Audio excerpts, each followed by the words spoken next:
헌법재판소에서 오늘 공개 변론이 계속이 됩니다. 박근혜 대통령 탄핵 심판 사건의 마지막 증인 신문이 되는데요. 오늘은 안종범 전 청와대 경제수석에 대한 증인 신문이 진행됩니다.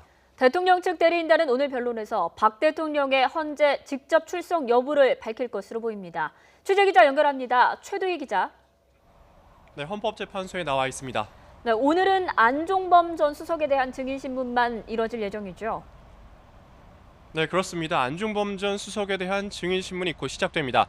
안 전 수석은 증인신문 예정 시각인 오전 10시보다 30분쯤 전 이곳 헌재에 도착했는데요. 고개를 숙인 채 아무런 말 없이 대심판정으로 향했습니다. 안 전 수석은 앞서 지난달 16일 헌재에서 한 차례 증인신문을 받은 만큼 미르재단 설립 경위와 박 대통령이 관여 여부 등에 대해 지난 증인신문과는 겹치지 않는 선에서 질문과 답변이 이뤄질 것으로 보입니다. 앞서 오후 증인으로 채택된 최순실 씨는 헌법재판소에 불출석 사유서를 냈는데요. 최 씨는 지난달 16일 열린 헌재의 증인신문에서 진술을 많이 해 더 진술할 것이 없다며 오늘 신문에 나오지 않겠다고 밝혔습니다. 이에 따라 헌재는 최 씨 측이 제출한 불출석 사유서를 검토한 뒤 이를 받아들일지 결정할 것으로 보입니다. 예, 오늘 공개 변론이 관심사인데요. 탄핵 심판 사건의 최종 변론 기일이 오늘 확정이 되지요. 네, 앞서 헌법재판소는 지난 14차 변론에서 오는 24일에 최종 변론을 진행하겠다고 밝혔는데요.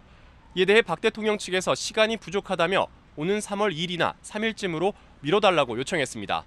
그러자 헌재가 박 대통령이 최종 변론에 직접 나올지를 오늘까지는 알려달라고 대통령 측에 요구하면서 대통령 출석 여부에 따라 최종 변론 기일을 잡겠다는 뜻을 밝힌 겁니다. 앞서 대통령 측 대리인단은 내부 논의 결과 대부분이 대통령의 헌재 출석이 유리하다는 의견을 박 대통령에게 전달한 것으로 확인됐는데요. 이에 따라 오늘 변론에서 대통령 측이 어떤 답변을 내놓을지에 관심이 쏠리고 있습니다. 만약 대통령이 출석하더라도 헌재가 최종 변론일을 오는 27일이나 28일로 잡을 경우엔 이정미 헌재소장 권한대행이 퇴임하는 3월 13일 이전에 선고가 가능할 것으로 보입니다.